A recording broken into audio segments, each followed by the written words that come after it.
modelo de substituição de importações implementado em grande parte dos países da América Latina no período pós-guerra acelerou um processo de industrialização que estava destinado a satisfazer quase exclusivamente as necessidades do mercado interno. O papel ativo do Estado tem uma importância decisiva nesse processo, investindo em obras de infraestrutura, expandindo os serviços públicos, produzindo bens.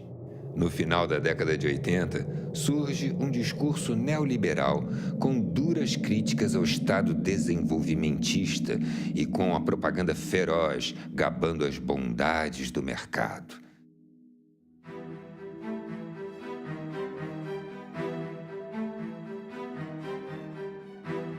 Um exemplo nesse sentido é o programa de privatizações das empresas públicas que, com diferentes ritmos, se impõe em todos os países latino-americanos. Não se trata de um Estado ausente, mas sim de um outro Estado submetido às exigências do mercado. Milton Santos. O neoliberalismo real é muito diferente do neoliberalismo utópico. E o Estado neoliberal não é um Estado mínimo, é um Estado ativista, é um Estado militante, só que as formas, os padrões de articulação entre Estado, capital e sociedade é que se alteraram. Isso não pode ser lido meramente como um processo de redução do lugar e do papel do Estado, tem que ser entendido como uma redefinição do lugar e do papel do Estado no processo de acumulação do capital e de dominação capitalista.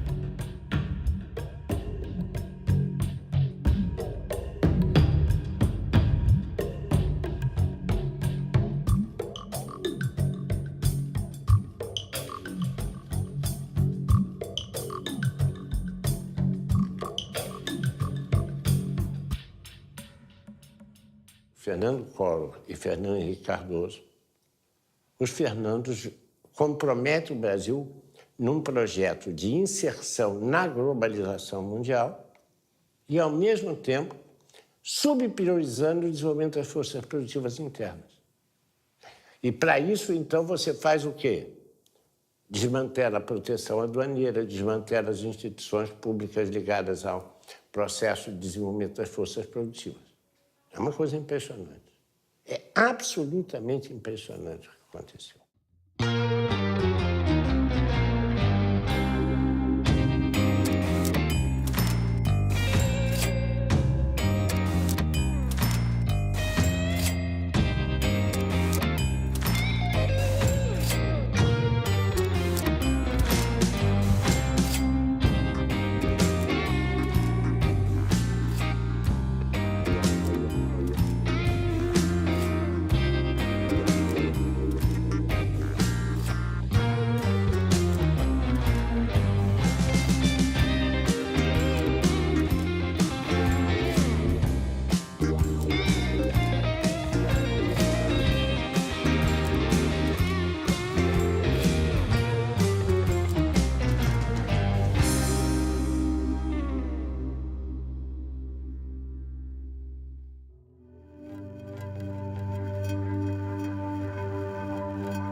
Moradia, saúde, educação, transporte, segurança estão sendo tratados como mercadoria, da mesma forma que aparelho de celular, carro financiado, televisores de 50 polegadas e outros produtos.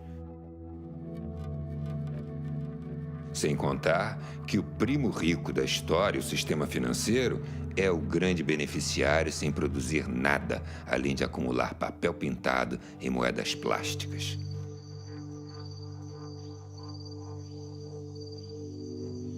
As florestas, os oceanos, os rios, o subsolo e até mesmo o ar são disputados por grupos privados como commodities a serem negociadas pelas bolsas de valores mundo afora.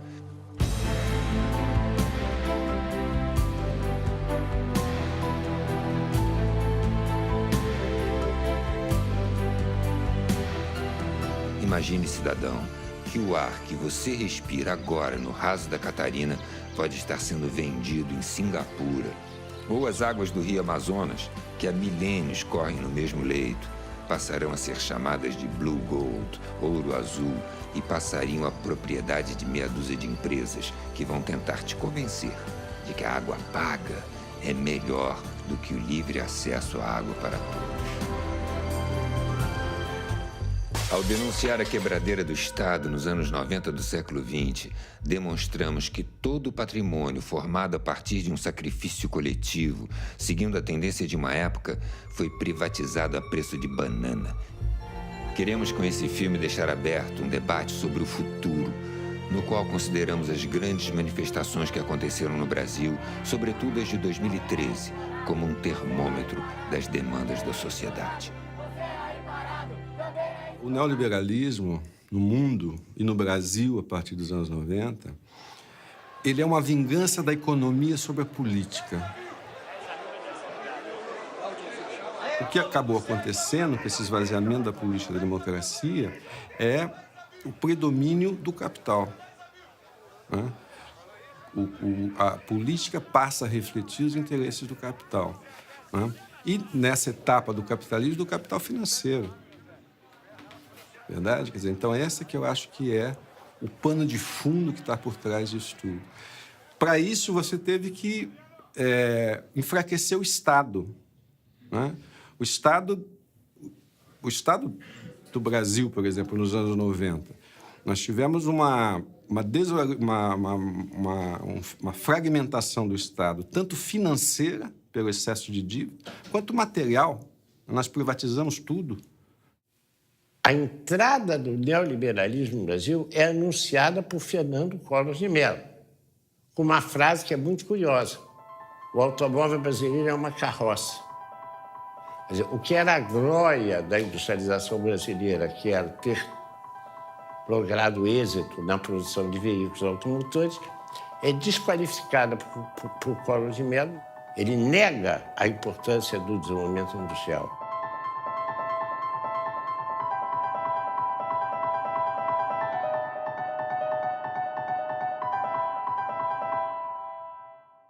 Fernando Henrique Cardoso é muito mais sofisticado. Ele não faz esse tipo de discurso. Ele faz um outro discurso. O Brasil tem que se inserir dentro das tendências mundiais. A tendência mundial é a globalização. Exportar é a solução para o Brasil. O Brasil precisa voltar a ser uma economia exportadora. Forte economia exportadora. Isso é levado às últimas consequências associadas com a ideia da privatização. Foi ocupando cada poro do Estado brasileiro. Quando eu fui para o governo federal, eu fiquei muito impressionada com isso. De perceber que na máquina do Estado, você tinha aqueles moços biotipo da escola de Chicago, sabe? Cabelo escovinha, Cooper de manhã, fortes, com uma cabeça absolutamente feita, assim, que desconhecia completamente a sociedade brasileira. Lembra da época do Collor, que ele punha aquele elefante, era uma propaganda de que o Estado era um elefante pesado, perdulário, ineficiente, que gastava muito dinheiro, e a ideia era de que o mercado tinha solução para tudo. Já foi importante uma forte presença do Estado na economia. Só que o Estado engordou muito em áreas não prioritárias para você, cidadão. Ficou pesado. Com a desestatização, o Estado vai investir pesado em saúde, educação, habitação, saneamento e segurança. Um Estado pesado incomoda muita gente. Incomoda mesmo. Governo do Brasil. A prioridade é o cidadão. Ao longo dos anos 1990, o apoio da mídia às privatizações foi total, repercutindo e massificando o discurso neoliberal. Desestatização, porque o Brasil não pode ficar para trás. A mídia tem um papel fundamental nesse processo, né? Porque a mídia de os meios de comunicação em geral, né? Lato sensu, né? Quer dizer, é televisão, é rádio, é cinema, internet, tudo isso tem uma influência enorme para formar a opinião das pessoas, né? E a mídia, naquela época, teve um papel importante, inclusive no ataque àqueles economistas que alegavam que aquela política neoliberal seria prejudicial ao desenvolvimento brasileiro, chamando esses economistas de dinossauros.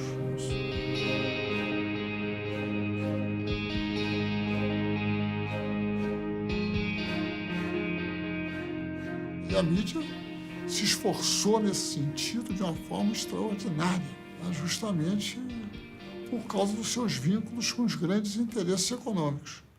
E os grandes interesses econômicos brasileiros hoje, no Brasil, instalados no Brasil, são multinacionais. E os nacionais, muitas vezes, também estão vinculados a eles. O povo brasileiro perdeu o controle sobre suas principais riquezas, que foi o minério, que foi os transportes e também, que pouca gente se lembra, a venda de 40% das ações da Petrobras pertence a acionistas capitalistas, que a maioria deles moram nos Estados Unidos, porque o que interessa é a contabilidade das empresas.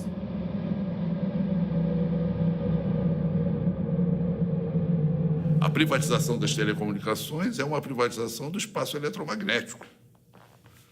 A privatização do setor elétrico é, num certo sentido, a privatização dos nossos rios. A privatização das grandes mineradoras é a privatização de parte do nosso território. Quer dizer, territórios controlados pela Vale do Rio Doce, por grandes empresas mineradoras, hoje são distritos privados. E tem a dimensão da perda de elementos fundamentais da soberania nacional transferidos para o setor privado e, em boa parte, setores internacionais.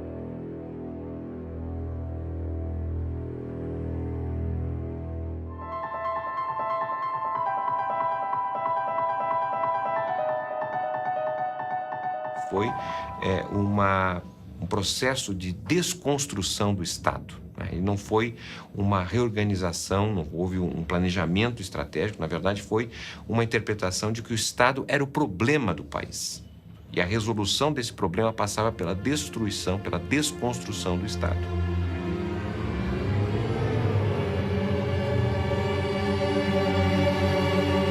E nesse sentido nós tivemos um processo de privatização que, segundo nossos estudos, foi o segundo maior processo de privatização da década de 90. Ele foi apenas menor quando comparado com a desconstrução do antigo experiência da União Soviética, que foi a desconstrução ali da transição de um regime socialista para um regime de economia de mercado.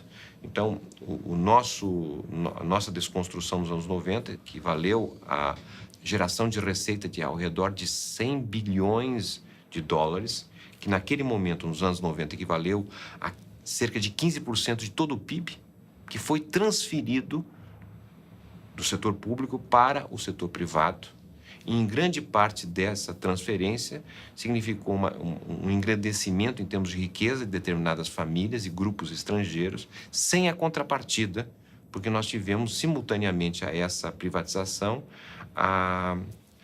uma redução de 500 mil de postos de trabalho. Essa é uma estratégia americana que ela parte do princípio que, num mercado totalmente livre, as empresas americanas, as mega empresas multinacionais americanas, por seu dinamismo tecnológico, pela sua escala, pelo seu poder financeiro, prevalecerão sobre as outras. O neoliberalismo é isso, é você dizer, olha, o Estado é o grande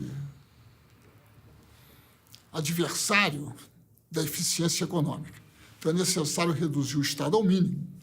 Aí vem as privatizações, né?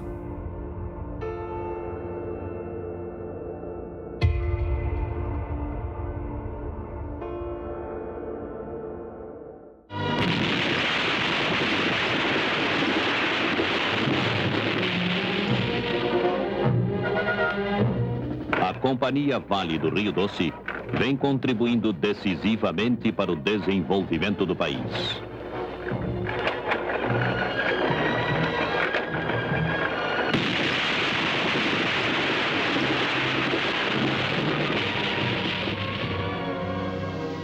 A Vale do Rio Doce foi criada em 1942 pelo presidente Getúlio Vargas.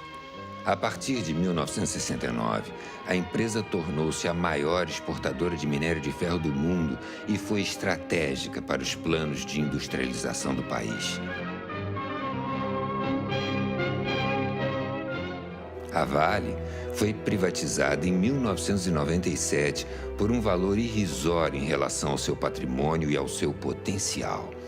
Naquela época, já se tinha notícias da reserva mineral da Serra Sul, em Carajás, onde se estima haver 10 bilhões de toneladas de minério. Hoje, este é considerado um dos maiores projetos de extração da empresa, chamado de Projeto S11D.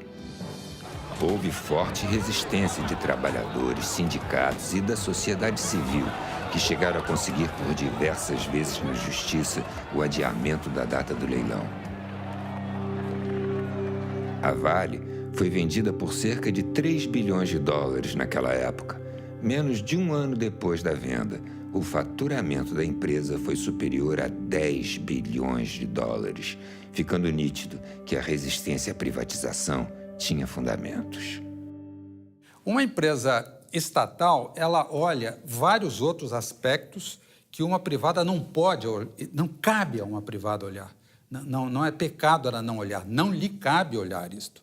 A empresa estatal, ela tem esse objetivo maior de olhar o conjunto do país, onde ela possa colocar os seus recursos ou as suas expertise, né, de forma favorável para o país. Ela tem que olhar também para a questão da industrialização associada aos seus projetos.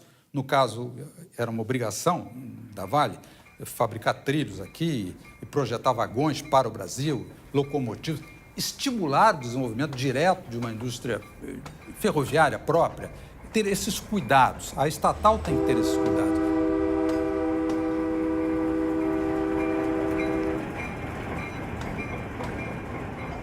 No caso das ferrovias, afetou também a logística da população, porque praticamente nós que tínhamos uma malha de transporte público ferroviário, hoje se reduziu a 2 ramais e ainda com 2 ou 3 comboios por semana.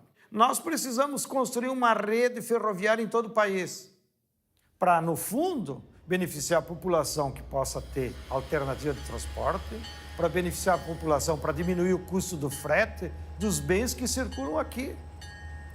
E para isso precisa ter investimento de todo o povo, independente se aquilo vai dar lucro ou não.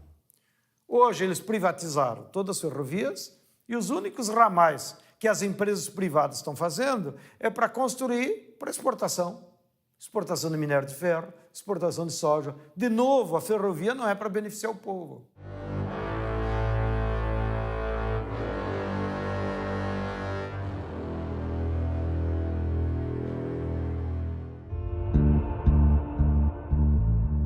O saldo da privatização do setor elétrico foi desastroso para todo o Brasil. Um exemplo surreal foi a privatização da Light. Já em 1979, o governo da ditadura comprou a Light da Braskem Limitada 2 anos antes do contrato de concessão acabar, quando a empresa passaria ao controle do Estado brasileiro sem ônus. No entanto, ela foi comprada por 380 milhões de dólares.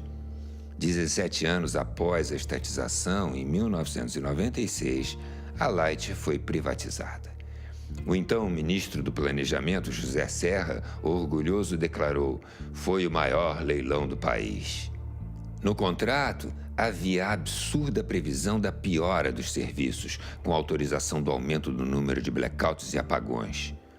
Como em quase todos os processos de privatização do setor, antes da venda houve o reajuste das tarifas de energia. No caso da Light, foi de 58%, e o pagamento com as chamadas moedas podres, além da utilização de empréstimos do BNDES com recursos retirados do Fundo de Amparo ao Trabalhador, FAT, do Fundo de Garantia, FGTS, e do PIS/PASEP.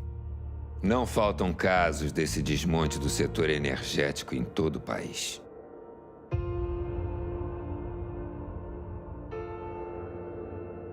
A condução da privatização do setor elétrico brasileiro foi absurda. E, como na geração não foi feito investimento e também muito pouco na transmissão, na hora que a economia cresceu um pouquinho, que foi o ano 2001, entrou em colapso. Não havia capacidade instalada para atender a demanda e faltou energia no Brasil. Houve um racionamento mano-militário, né? As famílias foram obrigadas a reduzir seu consumo sob ameaça de desligamento. E a Light apagou o Rio de Janeiro. Isso foi logo no primeiro verão após a privatização. O que mostra o insucesso da privatização. Se o Estado ia mal, sem ele, pior ainda.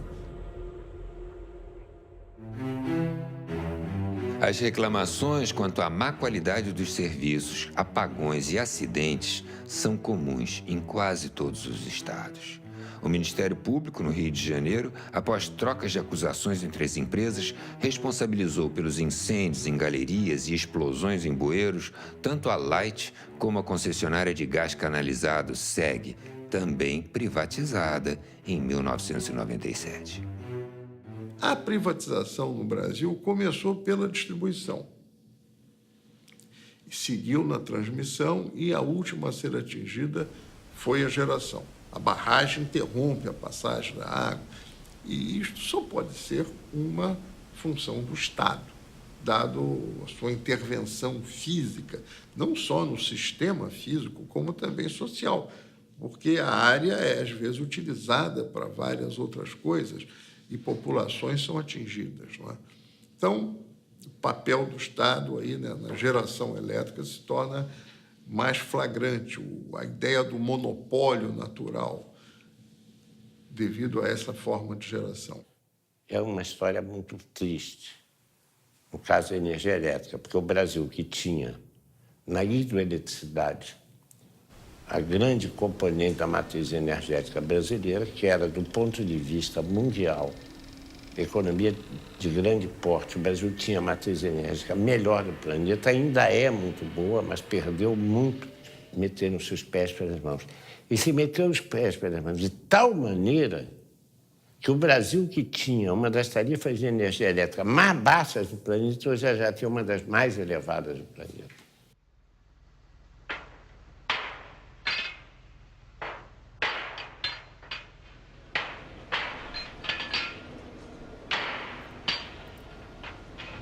Furando e furando. 200 metros, 500 metros, 2.000 metros, 5.000 metros, até jorrar o petróleo.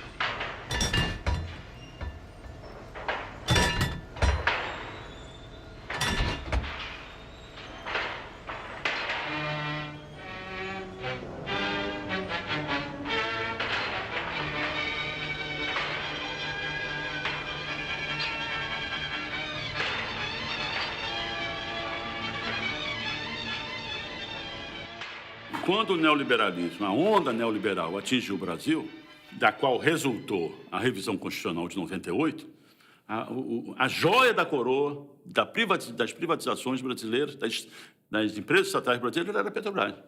Uma empresa estatal que tem não só conhecimento e competência e experiência, mas uma vontade nacionalista de descobrir recursos energéticos brasileiros, sendo a energia um assunto de segurança internacional. Esqueceram-se aqueles que formularam essa política e essa estratégia do significado que a Petrobras tem para o povo brasileiro.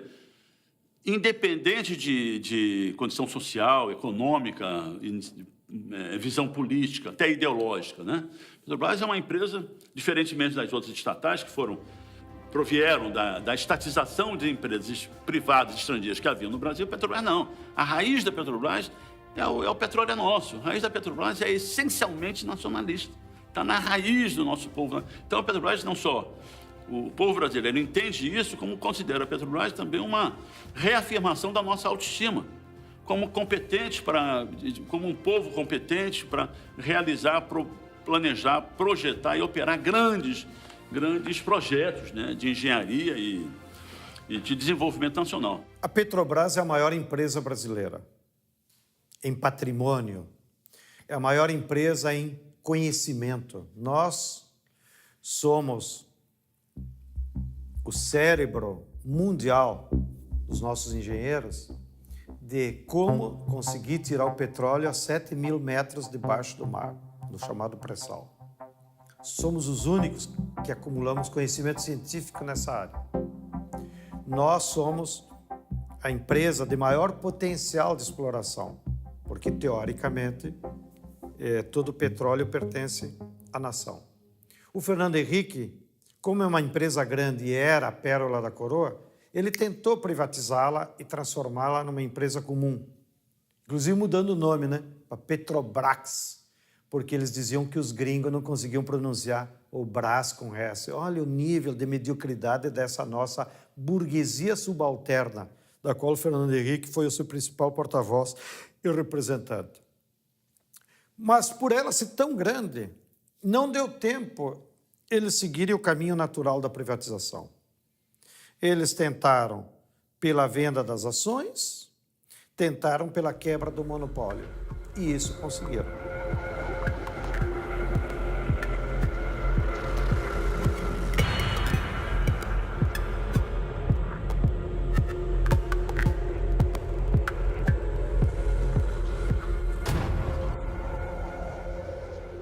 E a Petrobras é o que é porque teve a reserva do mercado interno para si. Não foi por nenhuma outra razão, é porque tendo o mercado interno para si no negócio do combustível, ela pôde o quê? Acumular recursos, competência, visão de futuro, departamento de geologia e poder se converter na empresa que se converteu. Entretanto, repare que a privatização, no caso da Petrobras, o que é que ela fez? Cortaram pernas da Petrobras, cortaram a perna petroquímica da Petrobras, cortaram a perna dos fertilizantes da Petrobras. Que essa é uma projeção da ideia de ir descaracterizando a Petrobras como uma empresa ligada ao desenvolvimento das forças produtivas nacionais.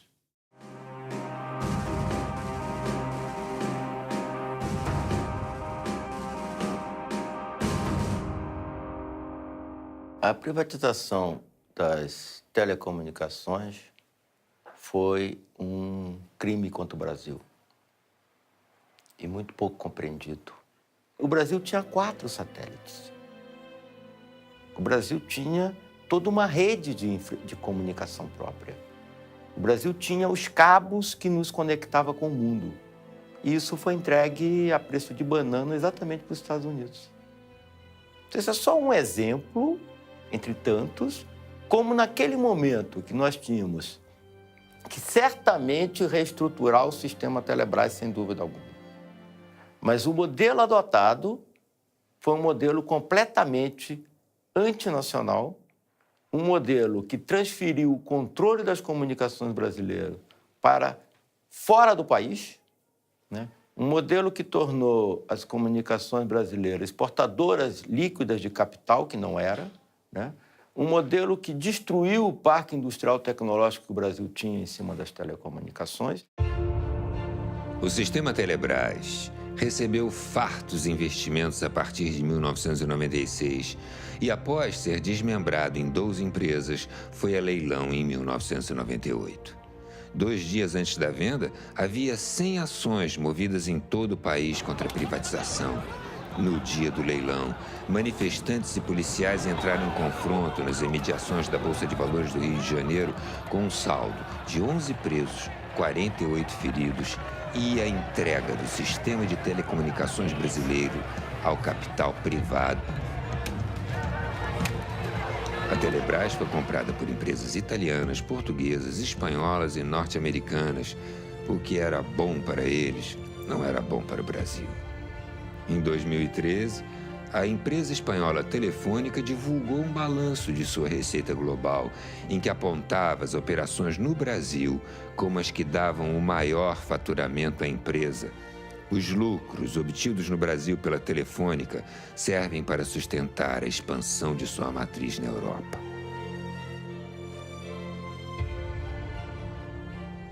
Se pensou inicialmente que a privatização ela traria concorrência para o setor, poderia trazer a qualidade dos serviços, redução dos preços. Então, a ideia da privatização que o consumidor tinha, e todos nós da defesa do consumidor, era justamente isso, que nós pudéssemos trazer qualidade de vários serviços para os consumidores e também poderíamos ter acesso a bens e serviços que até então não era possível. Mas o que se observou pós-privatização e logo depois de alguns setores é que os preços subiram num nível muito elevado. A prometida concorrência não foi possível até o momento. Nós temos setores como telefonia, nós temos pouca concorrência. A rigor, você tem a expansão, a melhoria e até baixos preços de serviço, né, e competição em cerca de 300, no máximo 400 municípios brasileiros, que é onde está a renda concentrada, onde você tem efetiva atividade econômica, né? Na maior parte do país, onde a atividade econômica é baixa, a renda é baixa, né, você tem um operador monopolista, que no caso hoje é a Telemar Oi, que pratica a partir daí preços de monopólio, né? Aproveita e pratica preços de monopólio.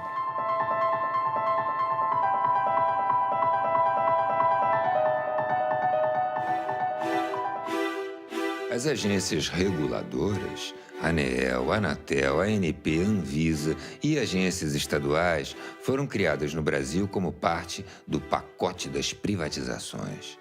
Houve a paralisação dos investimentos e o desmonte das empresas públicas propositadamente, com o objetivo de justificar a necessidade de privatizar. E as agências foram apresentadas como guardiãs do interesse público. Hoje, se constata que elas muito pouco fazem na defesa dos interesses dos usuários dos serviços. Elas foram pensadas justamente para trazer ali uma certa independência, para poder agir de forma independente, mas o que se vê é a captura dessas agências. Hoje, elas são capturadas, elas têm ali o comando do próprio governo e, portanto, elas não são independentes e não podem fazer um trabalho que pudesse realmente equilibrar o mercado. As agências reguladoras foram pensadas para permitir o capital vir para os países como o Brasil. Elas são um instrumento do neoliberalismo. É o caso da ANP. A ANP, a ANEL também, né? Elas são empreendimentos que visam favorecer as condições do capital. Eu não acho que elas tenham um papel que deviam ter público. Elas são, inclusive, inúteis. Era melhor que a Petrobras cuidasse do petróleo e não houvesse leilão nenhum.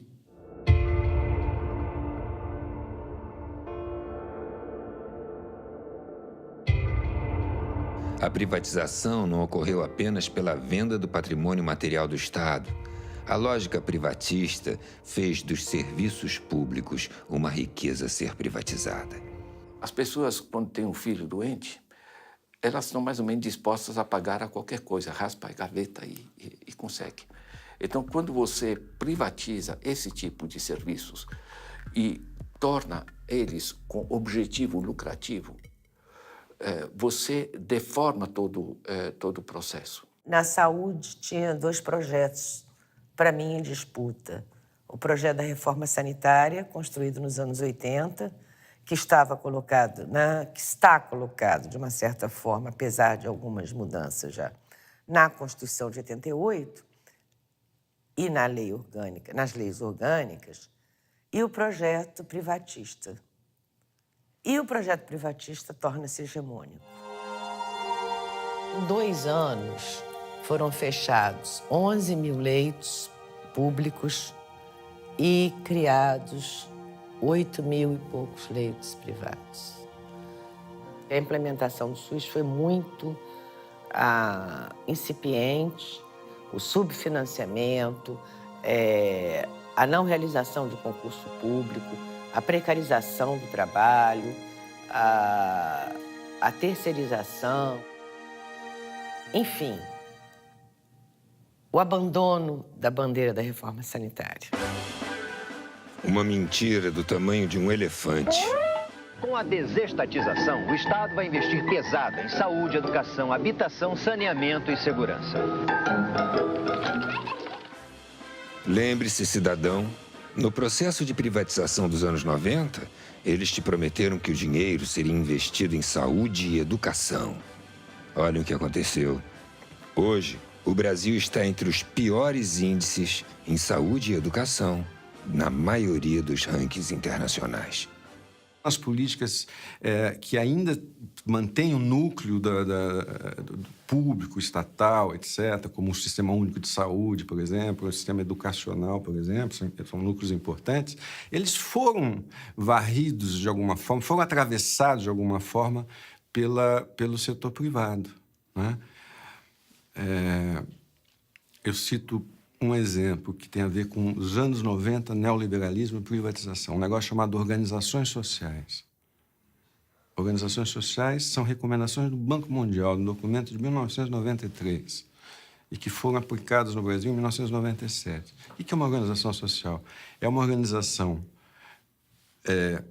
privada, certo? Que recebe dinheiro público. Ela não precisa fazer concurso público, não precisa fazer licitação, não precisa fazer nada, certo? E isso, hoje em dia, a gestão da saúde, da assistência social, da cultura, está atravessada por essas organizações sociais. Então, te dou um exemplo. O Sistema Único de Saúde tem 1 milhão de funcionários. 70% dos funcionários são ou terceirizados ou fazem parte de organizações desse tipo. Eu pergunto, é possível você ter uma gestão pública eficiente se 70% dos funcionários são privados? A Organização Mundial do Comércio apontou no ano de 2000 o setor da educação como o setor mais lucrativo para quem quisesse ter retorno rápido.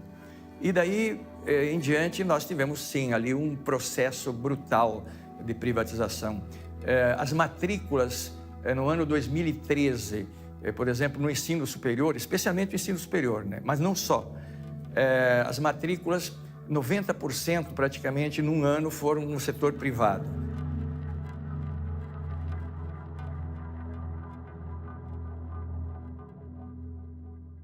Professor, por exemplo, hoje é tratado como um entregador de conhecimento.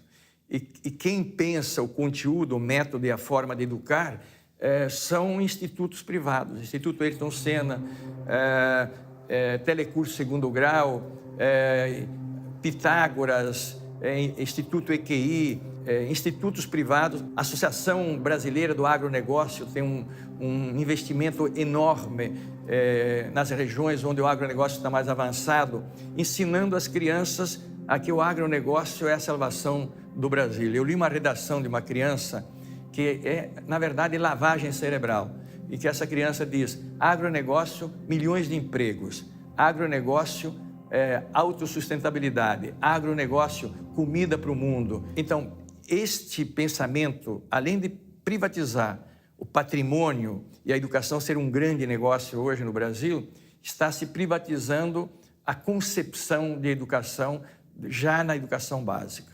Durante os governos neoliberais na década de 90, praticamente todos os países que estavam com governos neoliberais, incluído naturalmente o Brasil com o governo Fernando Henrique Cardoso, privatizaram dentro do sistema educacional uma dimensão que na política educacional deve ser fundamentalmente pública em qualquer sistema democrático, que é a definição do conhecimento oficial. Ou seja, o que se ensina nas escolas e como se ensina passou a ser um problema de comissões de especialistas e técnicos, muitas delas internacionais e muitas delas sob o controle e a tutoria do Banco Mundial, por exemplo, que começaram a definir os parâmetros curriculares a partir dos quais se definia o que devia ser ensinado nas escolas.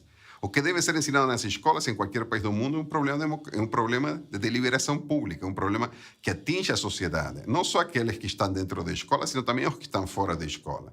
Deve ser um problema de deliberação e de construção coletiva.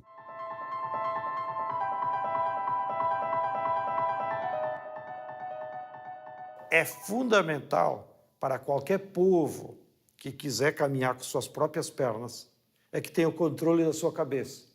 O controle da cabeça é o conhecimento. Seja o conhecimento universal aplicado à libertação do ser humano, seja o conhecimento tecnológico, ou seja, como fazer mercadorias de forma mais rápida e mais barata para que todo o povo tenha acesso. Então, o Estado tem que fazer pesados investimentos com dinheiro público. Ou seja, é como se o Estado dissesse assim, ó, povo brasileiro, vou pegar R$100 de cada um, vocês não tomem em conta, mas esses R$100 eu vou aplicar em pesquisa, em doutor, em escola, em universidade, em laboratório, em supercomputadores, que é para nós pesquisar modos de construir novas mercadorias que a médio prazo vai voltar para você como benefício, em ser coisas mais baratas, em ser coisas que possa universalizar o acesso a toda a população. Tem coisa mais estúpida no Brasil do que nós termos ainda 14 milhões de brasileiros que não sabem ler e escrever? Que hoje tem tecnologia para você, em 65 aulas, aprender a ler e escrever. Por que a empresa privada não aplica? Porque não dá lucro.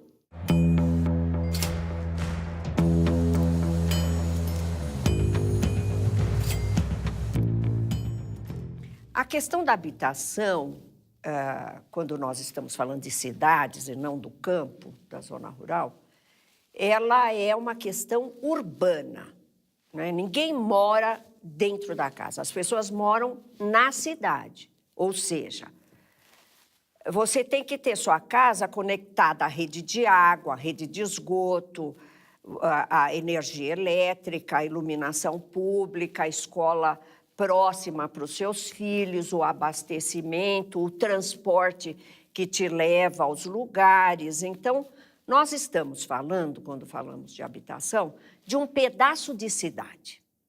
Muito bem. E esse pedaço de cidade tem preço. O preço, ele não se deve propriamente à unidade de habitação, ele se deve muito mais à localização. Então, o negócio da cidade é esse. O negócio da cidade é o preço da localização. E isso que a gente dá o nome de renda imobiliária é disputado, é uma luta surda pela disputa de rendas imobiliárias na cidade. Os pobres, eles são excluídos dessa disputa. Quando o dinheiro aparece, os capitais tomam conta das cidades. Como disse o David Harvey, follow the money. Eles vêm aonde tem dinheiro e as cidades foram tomadas literalmente de assalto. Por obras absolutamente discutíveis.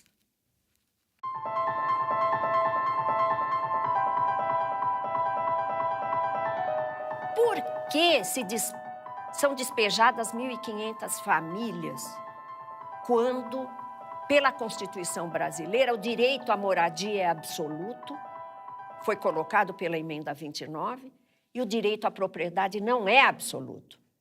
Ele é relativizado pela função social da propriedade. Por quê?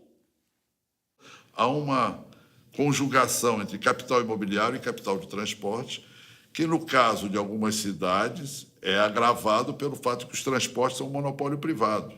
Os transportes públicos, paradoxalmente, não são públicos, são privados, e, portanto, seguem a lógica da valorização do capital no setor de transporte. São raríssimas as experiências no mundo onde você tem transporte público de massa privatizado. A Argentina privatizou na década de 90 e reestatizou agora. A Margaret Thatcher, no auge dos anos 80, não privatizaram o sistema de manutenção do metrô, mas não privatizou o metrô de Londres. Aqui, nos anos 90, nós fomos além da Thatcher. Tá certo? Ou privatiza ou faz concessão. Né? Concessão para o setor privado. O setor privado quer lucro. em alguma medida, isso tem a ver com o fato que, de 1994 até hoje, as tarifas de transporte urbano, por exemplo, em São Paulo, subiram o dobro da inflação. O passe livre é possível? É. Em determinadas condições, é possível. E ele é um dado de uma utopia muito importante. Muito, muito importante. Porque, como Milton Santos já falou, o jovem ele vive um exílio na periferia. O que é o exílio na periferia? É o cara que não pode sair de lá, porque ele não tem transporte ou porque ele não tem dinheiro para o transporte, se o transporte existe. O que se espera de um jovem que mora num bairro onde ele não tem equipamento esportivo, cultural, artístico, e ele não tem mobilidade? Ele é exilado.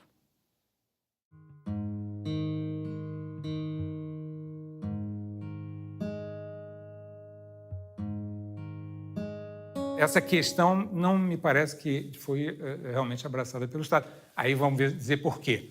Porque essa preocupação dentro da máquina pública em todos os países apareceu junto com as reformas neoliberais. Elas coincidiram. As reformas neoliberais começou a ter uma competição internacional pela atração de empreendimentos poluentes. Nós começamos, por exemplo, a oferecer a possibilidade que nas periferias da cidade do Rio de Janeiro a gente recebesse uma siderúrgica recusada na Alemanha. Uma tecnologia que todos sabiam que era obsoleta, era arriscada, as populações que moravam na área de implantação dessa siderúrgica protestaram, tentaram se fazer ouvir na grande imprensa, inutilmente. Depois de 6 anos, se não me engano, a primeira grande explosão que não pôde ser deixada de aparecer na grande mídia, aí começa a se discutir, não, seria melhor a gente investir em tecnologias inteligentes, nós também não gostamos das tecnologias sujas da siderurgia, mas o fato é que essa siderúrgica foi atraída como uma grande vitória, que ia produzir emprego, renda, etc. Tal. E o que tem produzido é males à saúde da população local e problemas, inclusive, econômicos, parece que estão procurando algum comprador para esse tipo de tecnologia. Infelizmente, nos últimos anos, os bens naturais da terra, da água, das florestas, estão sofrendo uma ofensiva do capital internacional, que, inclusive, para se proteger da crise no hemisfério norte, de 2008, correu aqui para o Brasil para se transformar em patrimônio e escapar da crise. E se preparar para um novo ciclo de expansão do capital, para então eles se apropriarem da renda extraordinária que os bens da terra sempre geram para os capitalistas. Então, nos últimos 2, 3 anos, pelo que passou pelo Banco Central, mais de 200 bilhões de dólares de capital financeiro especulativo veio ao Brasil e se transformou em terra, em usina de etanol, em usina hidrelétrica e, inclusive, se apropriando da atmosfera, que eles fazem esses cálculos agora de quanto oxigênio cada hectare de floresta tropical emite na atmosfera, transformam isso num título e vendem nas bolsas da Europa como crédito de carbono para as empresas que emitem muito carbono nas indústrias poluidoras. E ganham dinheiro até com a especulação desses títulos. Já tem 2 empresas que fizeram isso com áreas indígenas do Acre. E isso leva um perigo muito grande, porque os brasileiros perdemos a soberania sobre o nosso maior patrimônio, que é a terra, a água, a biodiversidade do nosso território e agora até sobre o nosso ar.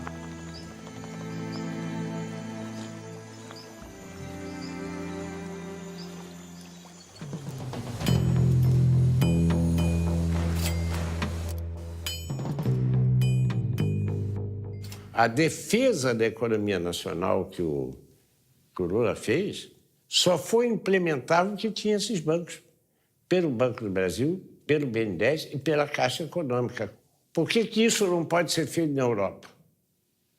Porque Porque, primeiro, que os europeus abriram mão da soberania monetária, né? Com a União Europeia. Em segundo lugar, a maior parte dos bancos públicos foram desmantelados. A Irlanda, para sair da crise, já renacionalizou, reestatizou seus bancos. O que aconteceu nas Américas nos anos 90 não era coisa de terceiro mundo. A crise se aprofundou em 2008 nos Estados Unidos. Em seguida, o sonho da casa própria esfarelou-se também na Espanha, virou pó. Depois foi a vez de Portugal e, finalmente, quebraram a Grécia.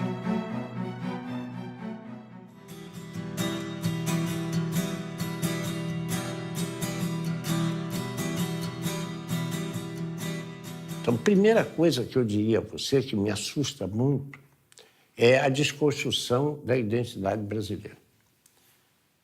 Em segundo lugar, de forma associada, é a ausência de um projeto nacional.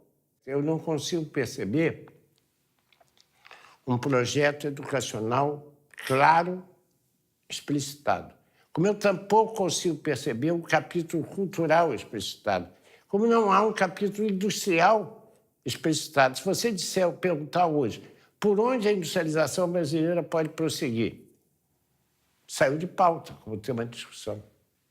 Então, há um processo ideológico, acho eu, assustador, pelo qual nós estamos renunciando à ideia do Brasil ser.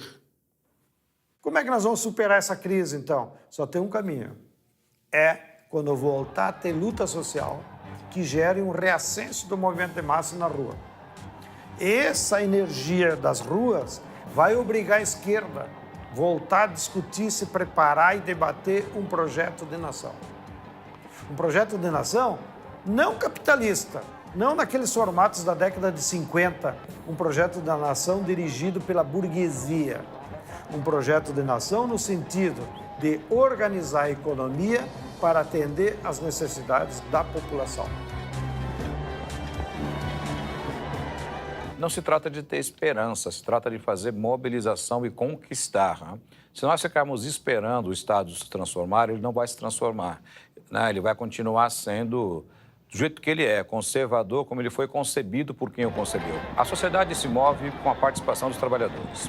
Nós só teremos serviços públicos de qualidade, gratuitos, de transporte, saúde, moradia, educação, com pressão popular. Os movimentos de junho demonstraram isso. Nós queremos um Estado que seja um Estado voltado para os interesses da população, não um Estado voltado para os interesses do mercado, por exemplo.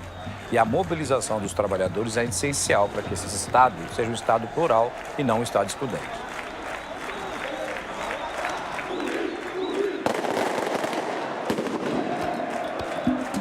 O processo de privatizações é apresentado à opinião pública como algo irreversível. As lutas populares, que em alguns casos foram extremamente sangrentas, já demonstraram que isso não é verdade. As privatizações selvagens foram revertidas, como, por exemplo, na Bolívia, com a privatização da água e do gás, e na Argentina, com a privatização do petróleo. Até a Islândia, um país que quebrou inteiro porque seguiu o receituário neoliberal de Washington, reverteu o processo de privatizações e voltou a se desenvolver.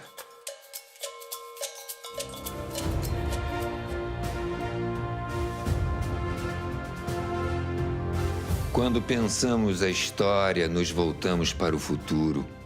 Ao mostrar o processo de privatizações que ocorreu nos anos 90, estamos discutindo o Brasil que queremos construir. Um país livre e independente, que respeite o meio ambiente, as diversas culturas, os saberes ancestrais e todos os povos. Não queremos um projeto de desenvolvimento dependente e irresponsável que vai gerar mais fome e pobreza para o povo e uma insuportável acumulação de riqueza para poucos.